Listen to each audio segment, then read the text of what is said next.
Sumulat daw kayo ng isang nobela na mapangahas at puno ng subversibong ideya. Magpapahanap ako ng kopya ng nobelang yan. Papasahin ko at sasabihin ko sa inyo kung ang nobelang yan ay masama. Sigurado akong maliligayahan kayo sa inyong mababasa, Gobernador General Toledo. Kayo, padre, ang pinupuntira ng paninira niya sa nobelang ito. No limit tangere. Kulang pa po kayo ng isang pwesto. Pepe? Gagamitin ko kayo. Makakita kayong muli, ha? Narinig mo na ba ang balita? Ang iyong prinsipe, ang iyong sinisinta, narito na sa Pilipinas. Ayoko sanang gawin to. Kailangan ko ipagbawal na makapagkita kang muli kay Pepe. Tayo, maawa po kayo.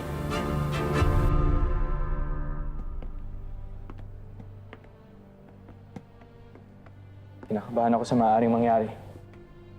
Hanggat may utos ang Gobernador General sa akin, umasa ka na walang pwedeng gumalaw sa'yo, kaibigan. Ngayon ko na dapat punta ng kasintahan ko si Leonor. Habang ligtas pa ang paligid. Kailangan ko siyang pakasalan. Sasama na kami doon ng sino man ang pwedeng makahadlang sa pag-iisang dibdib namin. Ang sinasabi nga, ang pag-aari ng nahulihan ng kopya ay maaaring samsamin o ibigay sa nagkanulo sa kanya. Kaya wag mong masamain. Don Kikoy, kung sunugin man namin ang lahat ng kopya ng nobela ng anak nyo, mahirap na. Huwag kayong mag-alala. Maging abuman ang kopya, ang mga isinulat niya ay mananatili sa aming mga isip. At sa aming puso, nasa likuran niyo po kami, Don Kikoy. Maraming salamat sa inyong suporta at unawa. Pero mapanganib na para kay Pepe. Kailangan bigyan ko siya ng mapala.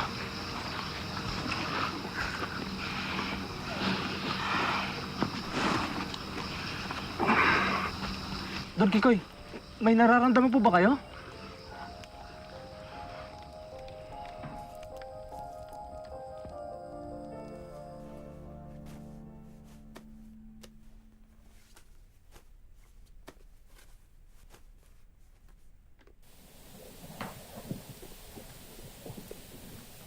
Saan ka pupunta, Pepe? Ayun pala kayo, Nay. Hindi ko na po pwedeng ipagpaliban ang pupunta ko ng Pangasinan. Hindi. Nay, Basahin mo ito.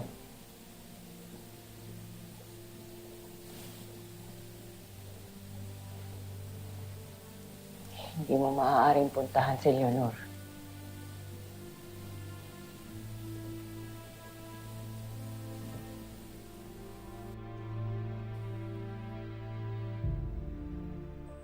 Ayan, Leonor, oh, napakaganda mo. Kung wala lang nagmamay-ari ng iyong puso, tiyak ko, makakahakot ka ng maraming panliligaw mamaya. Ay. Kung meron man akong paghahandaan ng bihis, si Pepe lang yan.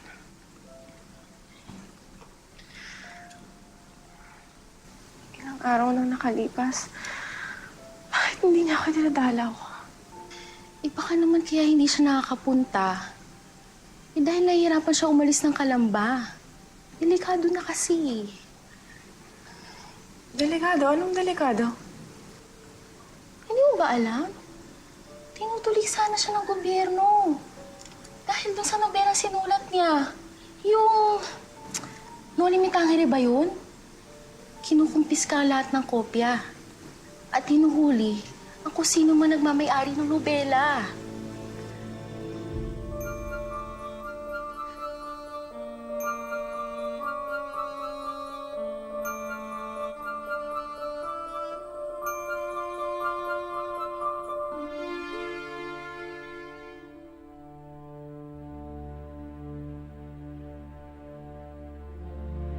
pero Inay, napakatagal kong hintay ang pagkakataong ito. Akala ko po ba'y pabor kayo kay Leonor? Anak, maintindihan mo sana ang kinakatakot ko yung kaligtasan mo kapag tinuloy mo puntahan si Leonor. Ine, mahal ko si Leonor.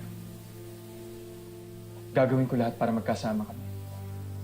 Kahit harangan pa ako ng 1,000 gwardiya sibil, haharapin ko sila.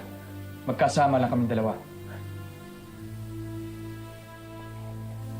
Talaga bang hindi ka na mapipigilan ng sarili mong ina?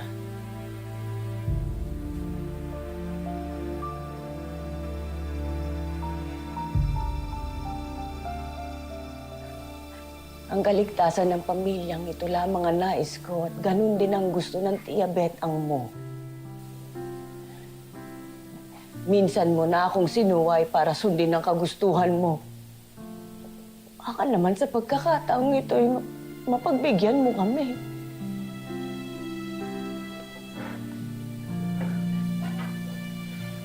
Pepe. Tay! Kikoy! Pwede, tulungan mo ko. Kikoy, ano nangyari sa'yo? Ano nangyari?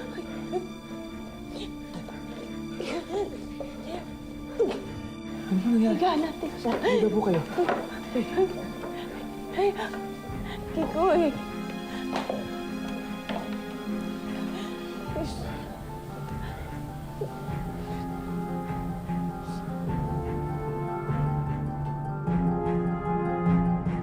Leonor, iha, siya si Ginoong Keeping. Isa siyang inhenyero galing sa Inglaterra. British innovation, that's why we're here. No one believed we could do it, but in fact, we have created the first railroad from Pangasinan until Manila. Magaling. Mas mapabilis na ang biyahe at maraming produkto ang may aangkat kapag natapos yan. Well, they said we couldn't do it. We've done it.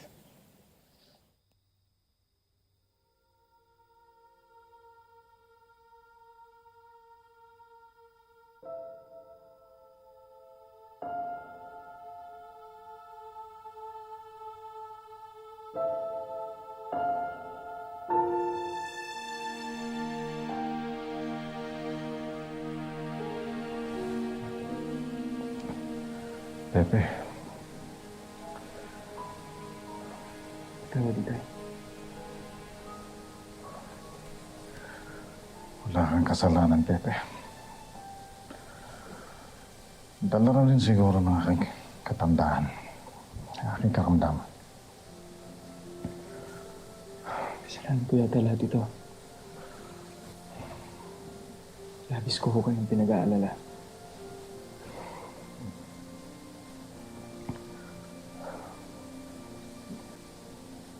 Alam kong malaking sakripisyo ito.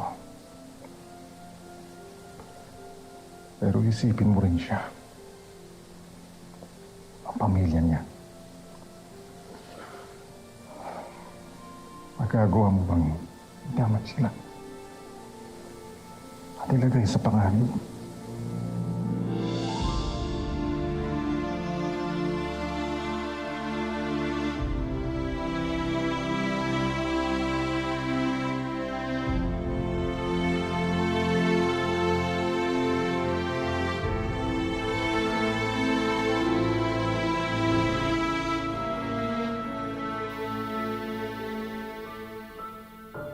Aking Taimis,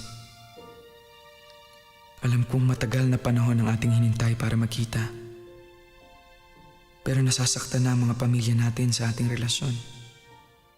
Nangangamba sila na maaaring may mangyari sa atin. Masakit man, kailangan natin silang pagbigyan. Pero hindi nangangulugan na tinatapos ko na ang pagmamahal ko sa iyo. Hintayin mo pa ako, mahal ko. Hanggang sa matapos lang ang gulo na ito. At malaya na tayo magsasama.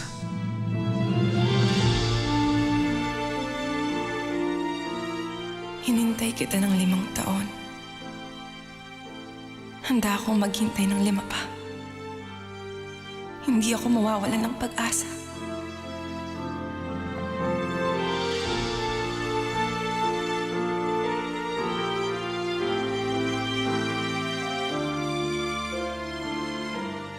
Hanggat alam kong mahal mo ko, milya-milya man ang layo natin, ako'y magiging sa'yo lamang.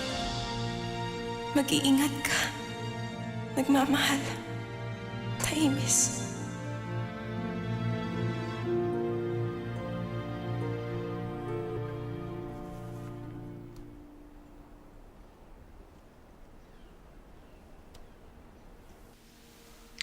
Nabalita mo pa yung nangyayari sa Maynila? Grabe nangyayaring gulo dahil sa Noli Me Tangere. Nasaan na kaya si Jose Rizal na yon? Hindi ba? Kamag-anak mo sila, Betang? Ha? Malayong kamag-anak at wala na kami ugnayan sa mga yun.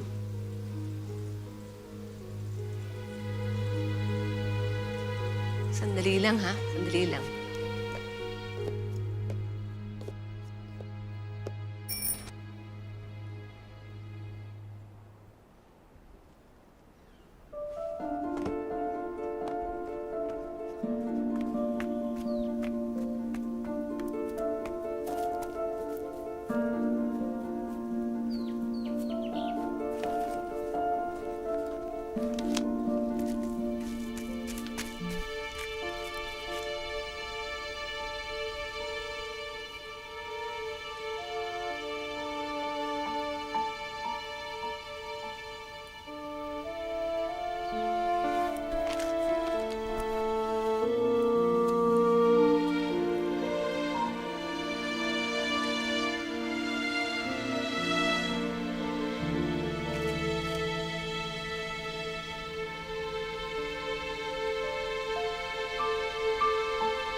Bueno, binabati ko kayo, Padre Amado.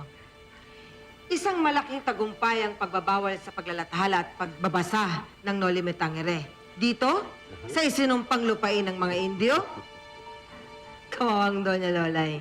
Yeah. Biniya ng isang anak na erehe. Tignan mo nga naman. May pagpakang balita, may tenga ang lupa. Tama lahat ang binalita sa iyo.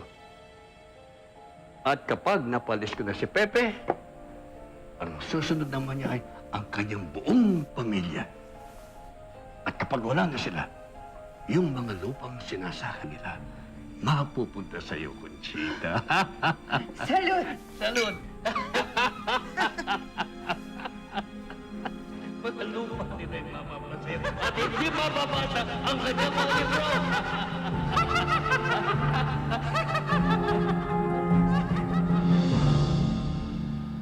Marami nagsasabing espiya siya ng mga Aliman. Idagdag pa siya sa mga balibalita na isang protestante, mangkukulam, nakaluluwa na walang kaligtasan. Pero alam niyong lahat na hindi ganun ang anak kong si Pepe. Hindi ganun ang anak namin. Mga kaibigan namin kayo. Dapat alam niyo yan. Yan na nga ang problema. Mga kaibigan namin kayo. At dahil dito, tinutugis kami. Hirap na aming mga negosyo. Pati ang mga pamilya namin. Punta rito ay isang sugal para sa aming kaligtasan. Kailangang umalis na si Pepe dito sa Calamba. Baka lalong lumala. Kung maaari, bumalik na lang siya sa ibang bansa.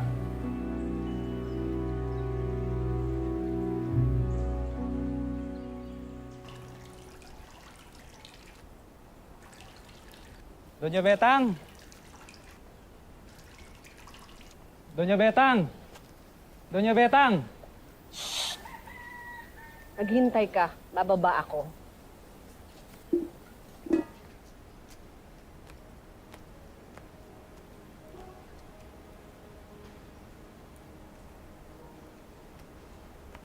Ay, Doña.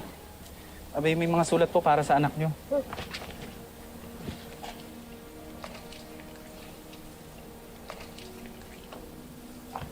Simula ngayon, sa akin mo na ibibigay lahat ng sulat para kay Leonor, ha?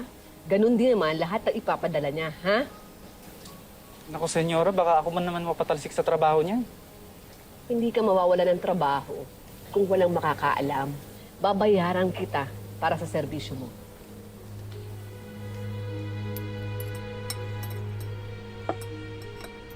Binabalaan ko kayo. Dumaan lang kayo sa sekretong daan patungo sa bayan. At walang lalabas ng bahay na walang kasamang katiwala. Natatakot ako, kuya. Paano na yan?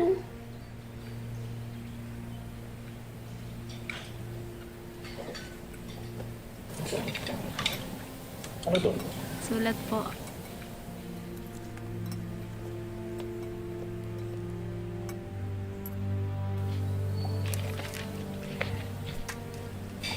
Ano yun?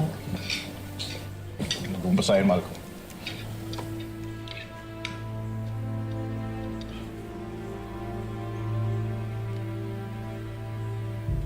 May nananakot sa atin. Pinabantaan ng buhay natin. Pero, Nay, huwag po kayo magpa-apekto. Pananakot lang po ito. Tama na. Kung ako ang dahilan ng lahat ng kaguluhang ito, ako na lang ang aalis. Ligtas ko lang kayo.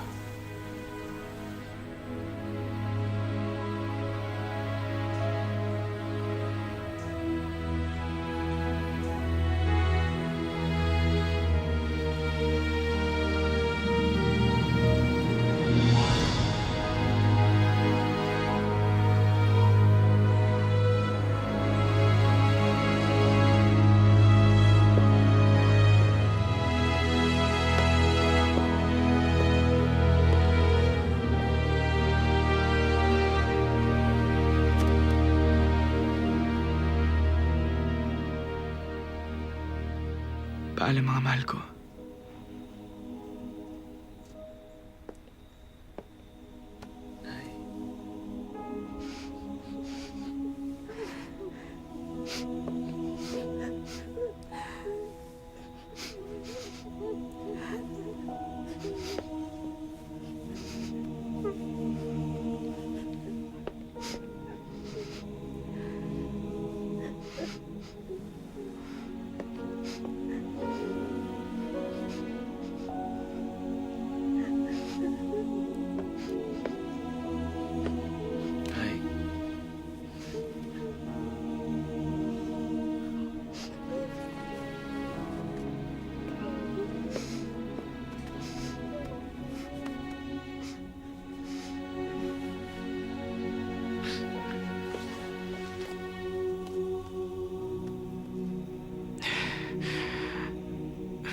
Patawad.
Tatawagin tayong Indios, Bravos. Kagila-gilalas. Pinapatunayan ng anotasyon mong ito ng susesos na hindi mga unggoy ang kanilang dinatnan sa Pilipinas. Tiyak na maiihi na naman sa kalson sa galit ang mga praile kapag nalaman na naman nilang nakapuslit na naman ito sa Pilipinas. Hindi na talaga natapos ang problema ng mga walang yan. Biruin niyo pinag-uusapan na sa Senado ng Espanya tungkol sa Noli at ang impluwensya ng manifestasyon na ginawa ng 28 kataong pumirma para lamang mapaalis sa mga praile dito sa Pilipinas. At ni wala man lang tumayong pangangatawan para sa mga mamamayan ng Pilipinas. At di man lang nila pinag-usapan kung bakit may petisyon. At ang pinagkaabalahan nila ay kung paano nila papatawan ng parusa ang mga nagsipirma sa manifestasyon. Hindi niyo ba napansin? Lahat ng kamalasang ito ay nagmula na lumabas ang Noli. Kasalanan to ni Pepe. Kung bakit nagsulputan ng mga subversibong walang utak. Dahan-dahan ka sa pananalita mo, Vincito. Bakit? May mali ba sa sinabi ko? Ang hirap kasi sa inyo, nagpapaniwala kayo dito. Eh, duwag naman yan eh. Hanggang sulat lang at saliksik. Eh, ikaw. Wala ka naman ibang alam gawin kundi ang dumakdak at magbanta. Sa bagay, sabi nga nila na ang gulong na maluwag ang tornilyo mas maingay.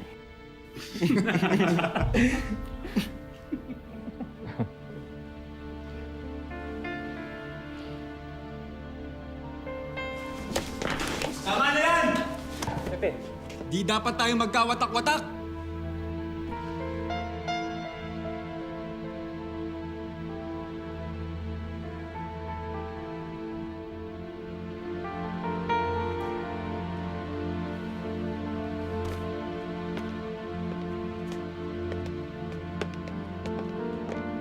Amigo, ayos ka lang.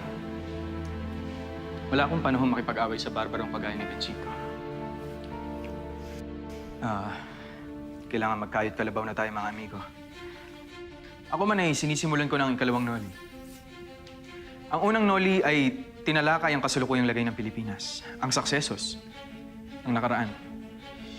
Ang aking ikalawang nobela ay tatalakay sa hinaharap, ang revolusyon. Pepe, talagang naliligaw ka na sa sarili mong kamatayan. Kung kailangan mang mamatay, ay hayaang mamatay sa sariling bayan at para sa kanyang bayan. Minsan lang namamatay ang isang tao, amigo. Usahayan niya na to. Ang mamatay na may paninindigan sa kanyang ideya.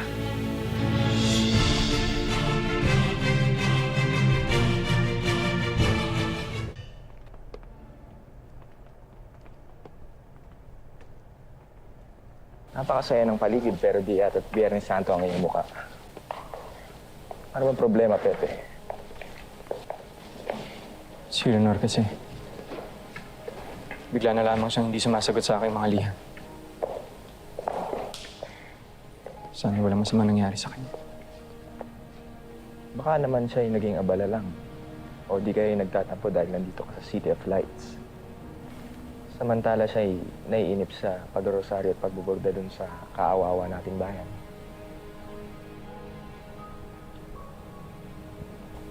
Ito naman, hindi ka na mabiro. Halika na at mag-screama na nga lang tayo.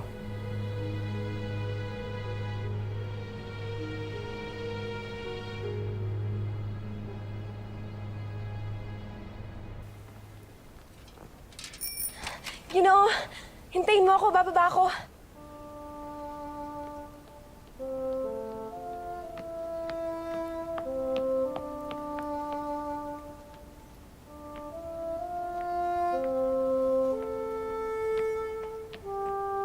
Isulat pa riyan para sa akin? Wala pa pong sulat, senyorita. Pero may nagpapabigay po sa inyo ng bulaklak. Sige po.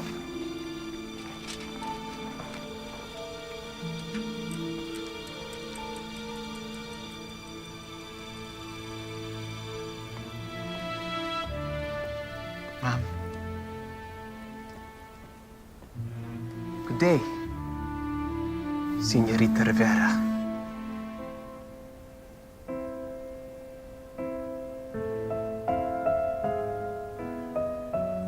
Glad you got the flowers.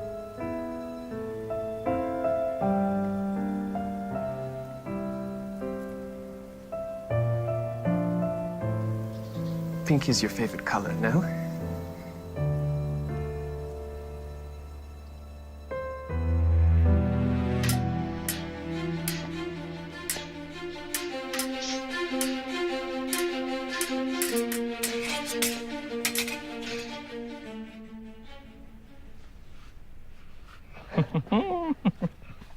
Ay, Pepe. Ano ba yan, Juan? Kailan kaya kita matatalo? Oh, ito na pala masuwid kong kalaban. Pepe, maaari bang ikaw muna kumalaban sa kanya? At pag natalo ka, pupumodel ako sa akin bilang babae, ha? Oo ba?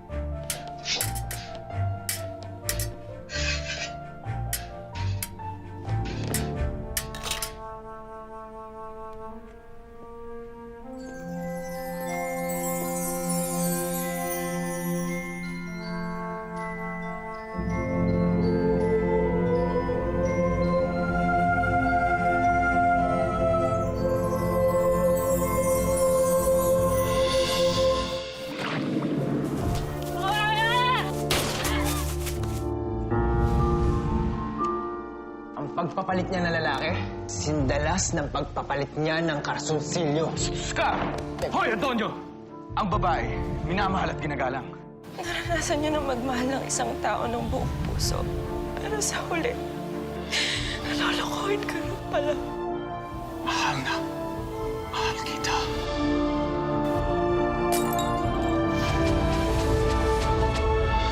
Mahal na kita, Nelly.